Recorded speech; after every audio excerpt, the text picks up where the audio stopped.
ಸಮವಸ್ತ್ರ ಅಂದ್ರೆ ಅರ್ಥ ಏನದಾಗಾದ್ರೆ? ಇವತ್ತು ಅವ್ರು ಹಿಜಾಬ್ ಹಾಕೊಂಡು ಹೋಗ್ಬೇಕು ಅಂತ ಅದಕ್ಕೆ ಪ್ರತ್ಯೇಕ ವ್ಯವಸ್ಥೆ ಇದಾವೆ, ಅವ್ರಿಗೆ ಮದ್ರಸಾಗಳಿದ್ದಾವೆ, ಮತ್ತೊಂದಿದ್ದಾವೆ. ಇವತ್ತು ಶಾಲೆಗಳಲ್ಲಿ ಎಲ್ಲ ಧರ್ಮೀಯರು ಎಲ್ಲ ಮಕ್ಕಳುಗಳು ಕೂಡ ಒಟ್ಟಿಗೆ ಕೂತ್ಕೊಂಡು ಪಾಠ ಕೇಳಿಸ್ಕೋಬೇಕು, ಒಟ್ಟಿಗೆ ಇರಬೇಕು, ಅಣ್ಣ ತಮ್ಮಂದ್ರೆ ಇರಬೇಕು. ಆದರೆ ಸರ್ಕಾರ ಇವತ್ತು ಬೆಂಕಿ ಎತ್ತಕ್ಕಂಥ ಕೆಲಸ, ರಾಜ್ಯ ಸರ್ಕಾರದಿಂದಲೇ ಇವತ್ತು ಅವರ ಮನಸ್ಸನ್ನು ಕಲ್ಕುವಂಥ ಕೆಲಸ ಮಾಡೋದಕ್ಕೆ ಇವತ್ತು ಕೈ ಹಾಕಿದ್ದಾರೆ ಅಂತ ಹೇಳಿದ್ರೆ, ಅಂದರೆ ಕೇವಲ ಅಲ್ಪಸಂಖ್ಯಾತ ಓಲೈಕೆ ಮಾಡೋದಕ್ಕೆ ಯಾವ ಮಟ್ಟಕ್ಕೂ ಕೂಡ ಹೋಗ್ತೇವೆ ಅನ್ನೋದನ್ನು ತೋರಿಸ್ಕೊಟ್ಟಿದ್ದಾರೆ. ಅದು ನಾವು ಒಪ್ಕೊಳ್ತಕ್ಕಂಥ ಪ್ರಶ್ನೆ ಉದ್ಭವ ಆಗೋದಿಲ್ಲ. Yes sir, thank you. 3 ವರ್ಷ ಅವಧಿಯಲ್ಲಿ 3 ವರ್ಷದ ಅವಧಿಯಲ್ಲಿ ಇದೀಗ ಪ್ರಸ್ತಾಪ ಮಾಡಿರ್ತಕ್ಕಂಥ ಎಲ್ಲ ವಿಚಾರಗಳನ್ನು ಕೂಡ ಚುನಾವಣೆ ಪ್ರಸ್ತಾಪ ಮಾಡಿದೆ. ಇತ್ತೀಚೆಗೆ ನಡೆದಿರ್ತಕ್ಕಂಥ 6 ಉಪಚುನಾವಣೆಗಳು ಪ್ರಸ್ತಾಪ. ಹಾಗಾದ್ರೆ ಜನ ಯಾಕೆ ನಿಮ್ಮ ಪರವಾಗಿ ನಿಲ್ತಾ ಇಲ್ಲ? ನೋಡ್ರಿ, ಎಲ್ಲವನ್ನೂ ಹೇಳಿದ್ರಿ, ಎಲ್ಲವೂ ಕೂಡ ಹೇಳಿದ್ದೇವೆ. ನಾನು ಹೇಳಿದ್ನಲ್ಲ, ಗೃಹಲಕ್ಷ್ಮಿ ಯೋಜನೆ ತಗೊಬಂದು ಚುನಾವಣೆ 3 ದಿನ ಓಟ್ ಹಾಕೋಕ್ಕೂ ಮುಂಚೆ ಬಿಡುಗಡೆ ಮಾಡ್ಕೊಂಡು ಮುಖ್ಯಮಂತ್ರಿಗಳಲ್ಲಿ ದೊಣ್ಣೆ ಹಿಡ್ಕೊಂಡು ಕೂತ್ಕೊಂಡು ಮಂತ್ರಿಗಳು ಎದುರಿಸ್ಕೊಂಡು ನೀವು ಓಟ್ ಹಾಕ್ತಾ ಇದ್ರೆ ಗ್ಯಾರಂಟಿ ನಿಲ್ಲಿಸ್ತೇವೆ ಅಂತೇಳಿ ಬೆದರಿಸ್ತಕ್ಕಂಥದ್ದು ಒಂದು ಕಡೆ. ಮತ್ತು ಸಹಜವಾಗಿಯೇ ಮತದಾರರು ಆಡಳಿತ ಪಕ್ಷದ ಪರವಾಗಿ ಒಲವು ಇರ್ತಕ್ಕಂಥದ್ದು ಹಿಂದಿನ ಚುನಾವಣೆ ಕೂಡ ನೋಡಿದ್ದೇವೆ. ಆದರೆ ನಾವು ಬಾಗಲಕೋಟೆ ಇರ್ಬೋದು, ದಾವಣಗೆರೆ ಇರ್ಬೋದು, ಒಂದು ಪಕ್ಷ ಸಂಘಟಿತವಾಗಿ ಯಾವ ರೀತಿ ಶ್ರಮ ಹಾಕಬೇಕು ಅದನ್ನು ನಾವು ಪ್ರಾಮಾಣಿಕವಾಗಿ ನಾವು ಮಾಡಿದ್ದೇವೆ. ದಾವಣಗೆರೆ ಪರಿಸ್ಥಿತಿ ಏನಾಗಿದೆ ಅಂತ ನೋಡಿದ್ದೀರಿ. ಸ್ವತಃ ಮುಖ್ಯಮಂತ್ರಿಗಳು, ನಾನು ಹೇಳ್ತೇನೆ, ಮುಖ್ಯಮಂತ್ರಿಗಳು ಕೂಡ ಬಾಗಲಕೋಟೆ ಗೆಲ್ತೇವೆ ಅನ್ನೋ ವಿಶ್ವಾಸ ಇರಲಿಲ್ಲ. ಸ್ವತಃ ಗೃಹ ಸಚಿವರು ದಾವಣಗೆರೆ ಏನಾಗ್ತವೆ ನಮಗೆ ಗೊತ್ತಿಲ್ಲ ಅನ್ನೋ ಹೇಳಿಕೆನೂ ತಾವು ಗಮನಿಸಿದ್ದೀರಿ. ಹಾಗಾಗಿ ಉಪಚುನಾವಣೆ ಗೆಲುವೇನೇ ಅದು ಮಾನದಂಡ ಆಗೋದಕ್ಕೆ ಸಾಧ್ಯ ಆಗೋದಿಲ್ಲ ರಾಜ್ಯ ಸರ್ಕಾರಕ್ಕೆ. ಹಿಂದೆ ನಾವು ಪದೇ ಪದೇ ಚರ್ಚೆ ಮಾಡಿದ್ವಿ, ನಂಜನಗೂಡು ಪದೇ ಇದನ್ನು ಚರ್ಚೆ ಮಾಡಿದ್ದೇವೆ. ಆ ಥರ ನೀವು ಉಪಚುನಾವಣೆ ಗೆಲುವೇ ಮಾನದಂಡ ಆಗಿದ್ದರೆ ಸಿದ್ದರಾಮಯ್ಯವ್ರು ಮುಖ್ಯಮಂತ್ರಿಗಳಾಗಿ ಇನ್ನೂ 5 ವರ್ಷ ಕಂಟಿನ್ಯೂ ಆಗಿರೋರು ಆವಾಗಲೇ. ಹಾಗಾಗಿ ಖಂಡಿತ ಉಪಚುನಾವಣೆ ಗೆಲ್ಲುವವರಿಗೆ ಮುಂದೆ ಅದೇ ಗೆಲ್ಲು ತಂದುಕೊಡ್ತದೆ ಅನ್ನೋದಿಲ್ಲ, ಅಥವಾ ಉಪಚುನಾವಣೆ ನಾವು ಸೋತಿರ್ತಕ್ಕಂಥದ್ದೇ ನಮಗೆ ಮಾನದಂಡ ಆಗೋದಕ್ಕೆ ಸಾಧ್ಯ ಇಲ್ಲ. ಇದನ್ನು ಸವಾಲಾಗಿ ಸ್ವೀಕಾರ ಮಾಡಿ ಯಾವ ರೀತಿ ನಾವು ಮುನ್ನುಗ್ಗಬೇಕು ಅದನ್ನು ನಾವು ಮಾಡ್ತೇವೆ.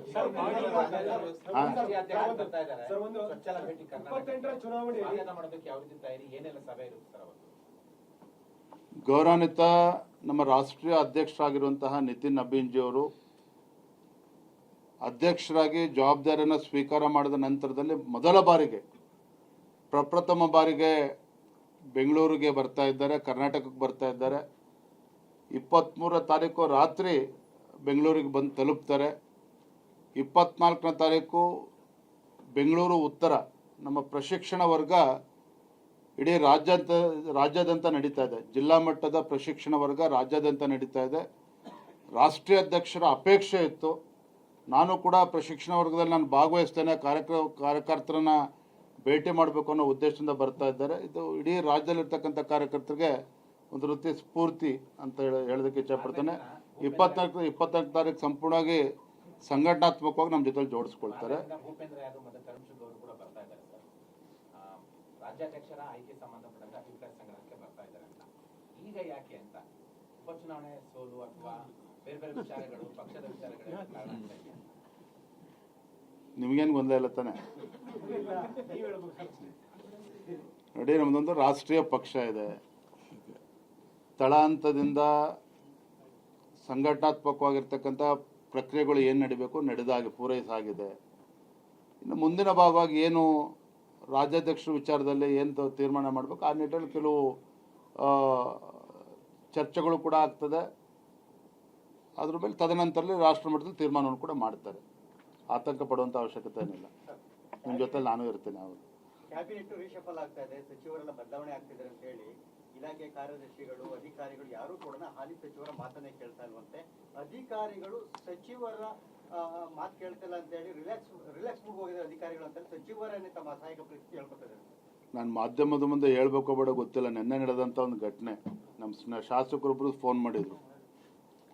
ಯಾರೋ ಒಬ್ಬರು ಹಿರಿಯ IAS ಅಧಿಕಾರಿಗಳು ಅವರ ಕ್ಷೇತ್ರದ ಬಗ್ಗೆ ಹೋದಾಗ, ಇಲ್ಲಪ್ಪ ಒಂದು ತಿಂಗಳು ವೆಯ್ಟ್ ಮಾಡಿ ನೋಡೋಣ ಯಾವ ಸಚಿವರು ಏನೇನಾಗುತ್ತೆ, ಸರ್ಕಾರದ ಏನಾಗುತ್ತೆ, ಮುಖ್ಯಮಂತ್ರಿಗಳು ಏನಾಗ್ತಾರೆ ಅಂದರೆ ಅಧಿಕಾರಿಗಳ ಮನಸ್ಥಿತಿ ಹೇಗಿದೆ ಅನ್ನೋದು ಇದನ್ನು ತೋರಿಸ್ತದೆ. ಅಂದರೆ ಯಾರೂ ಕೂಡ ಕೆಲಸ ಮಾಡೋ ಮೂಡ್ನಲ್ಲಿಲ್ಲ, ರಿಲ್ಯಾಕ್ಸ್ ಮೂಡಲ್ಲಿದ್ದಾರೆ.